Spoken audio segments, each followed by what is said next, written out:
Chapter 3, Birth and Early Years. It was 12:15 a.m. on July 31, 1942. July 31 is my birthday, but not 1942. When a powerful thunderstorm with bolts of lightning shut down the electric current to our farmhouse in a rural northwest Ohio area near the town of Archbold, Ohio. My parents, John W. Stuckey and Bertha Lydia Fry Stuckey, were left in the dark except for kerosene lanterns. My mother had gone into labor earlier that day. A midwife and the family doctor, Dr. Edwin Murbaugh, who lived in town 5 miles away, were called to attend the birth of the child while lightning flashed through the bedroom windows. The midwife was named Sarah, and she was there to assist. In that era, the midwife would be spending several days or up to a week in the home, while the mother remained mostly in bed and had regained sufficient strength to take care of any children already in the family. So along with Sarah's assistance, my mother, Bertha, would be able to complete household chores as well. Home births were still the common practice in that era, especially for farm families. It was much less expensive than a hospital stay. I was the third child of the Stuckey parents. There was already a 7-year-old daughter named Annabelle Lee and a 4-year-old daughter, Orlean Elaine, already in the family. During the birthing time, both of them had been taken to the home of their paternal grandparents, Peter J. and Anna Short Stuckey. Peter Stuckey. Okay. Peter Stuckey is down the lineage of Janice 4. They were, and there might have been more than one Peter J. They were unaware that their mother was pregnant and in labor, and was the custom of that era. They were not to be in the house while a baby was being delivered. When the baby was delivered in the darkness of the night, with only the feeble yellow light of a kerosene lantern to help, it was difficult for the doctor to be certain how blue the baby's face looked. So, as per the century-old routine, he held the baby up by its feet and spanked its bottom to induce crying and expand the baby's lungs. Mercifully, the baby began crying, and soon thereafter the doctor proclaimed, "Johnny, you have a boy." Shortly thereafter, a call was made on the party landline phone of that day to the baby's grandparents, reporting excitedly that Johnny was a boy. Certainly, that was very encouraging news, and my father was very pleased to finally have a boy to help with future farm work. The older sisters were uncertain how having a brother would affect their status in the family. Annabelle had been the first grandchild in the maternal and paternal families, so her special position in both families was quite assured. She would not want for any special attention. Orlean was the apple of her father's eye, so her position was also assured. But what about this new kid on the block? Where was his place to be? John and Bertha discussed the naming of the baby and decided that if it were a boy, the name would be Alan. My father was inclined to make the baby's middle name John after himself, as well as any number of other Johns going way back in the family tree. But Bertha felt that he might end up being called John Jr., and she did not like the idea of her little boy being called Junior. Therefore, they agreed on the middle name of J. Bertha intended that only the letter J would be used. However, when John went to the courthouse to register the birth, he indicated that the middle name would be J, J-A-Y.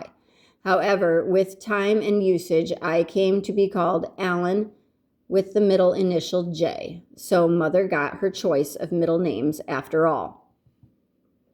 Going back over here and talking about the call on the parting line, when I was a child, I remember at my grandmother's house, she was on a party line. And so on a party line, the phone would ring, but there were multiple households on the line.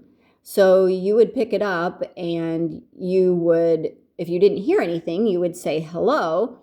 to find out who the call was for. But if you did hear some people talking, then you would sometimes hang up and go on about your business, or you might eavesdrop on the phone call of your neighbors and get the scoop of what was going on.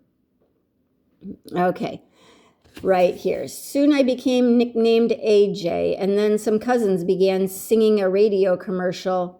At that time. Ajax, the foaming cleanser that takes the dirt right down the drain. So in that farming community where it seemed that everyone had a nickname, the parents' choice of what they chose as a child's proper name was something that often evolved according to usage by families, peers, and associates in later years. In my case, in my first 2 decades of life, I was most often called AJ. The older 2 sisters gradually decided that having a baby brother was a good thing, especially in light of their father's happiness over having a baby boy. Both of them had become very close to their father, and my sister Annabelle continued to call him Daddy throughout her life. Both of my parents had a special position in their birth families and were leaders and people of firm convictions in their own right. They did have times when they argued about things, but they would not argue when the children could readily hear them, at least not until we were of a more mature age. My bedroom was just above theirs, so at times I could tell from the tone of their voices that they were having a disagreement, but I never heard them yell at each other, nor become abusive of each other. I tell that rather dramatic birth story for 2 reasons. First, it describes my having been born into a loving family. Secondly, I believe I was born with a degree of social anxiety. That trait required me to build a certain degree of self-esteem outside of the relatively small circle of the Stuckey extended family. On the other hand, my mother's Fry family was considerably larger. I had 50 first cousins, many aunts and uncles and grandparents.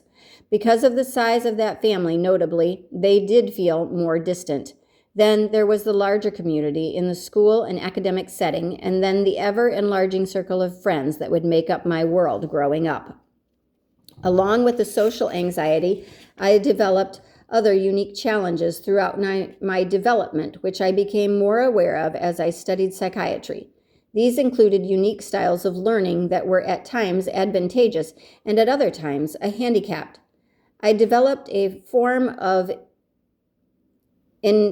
inattentive attention deficit disorder, which didn't help learning things. Then I fought a degree of ambidexterity on whether I was a lefty or a righty. There were challenges with sequencing tasks and getting things in the right order. Finally, there were hints of extrasensory perception and a rather high degree of imagination taking up space in my mind. So, in other words, he probably had like ADHD or maybe autism that they diagnose with now that didn't have that diagnosis defined back then. Along with that above list, I also had a preoccupation with life and death. I still have a vivid image of my mother preparing supper and cutting off the head of an unsuspecting rooster with a single stroke of an axe, the blood squirting forth from the neck, and then the rooster running around until it dropped dead, formed an indelible image in my mind. The saying, running around like a chicken with its head cut off, became indelibly imprinted in my mind. I know that it didn't bother my mother because she was born and raised in an earlier rural time where you just learned how to do these things to put food on the table so that the family could eat. But for me, it was somehow different. That sight, smell, and empty feeling in my gut stayed with me for decades. That rooster execution stayed with me to the extent that, not surprisingly, it was one of the memories that ran through my mind at my near execution on Good Friday of April 9th, 1971. I will say more about that experience later. That was not the only childhood experience with death that I had experienced, but it did impact me greatly. As I progressed through grade school, junior high, and high school, there were other deaths that seemed to shake my inner being. I will write about my Uncle Wayne and good friend Douglas Rich and Bob Bridges in later chapters of this book. For now, suffice it to say that my high school years were otherwise uneventful, and I did well as I immersed myself in studies. As I immersed myself in my studies and tried to overcome those learning obstacles I mentioned earlier. I didn't go out for any sports or participate in any physical extracurricular activities, as many of my friends and family did, but I did spend the extra time available by studying hard. I was rewarded by being named valedictorian of my senior class at Archibald High School. My main interests in high school leaned toward the life sciences. I had always been intrigued by the human body and pursuing medical studies. At this point in my life just came naturally. After doing undergraduate studies at Goshen College in northern Indiana, I applied to the University of Cincinnati and was accepted to their School of Medicine soon after.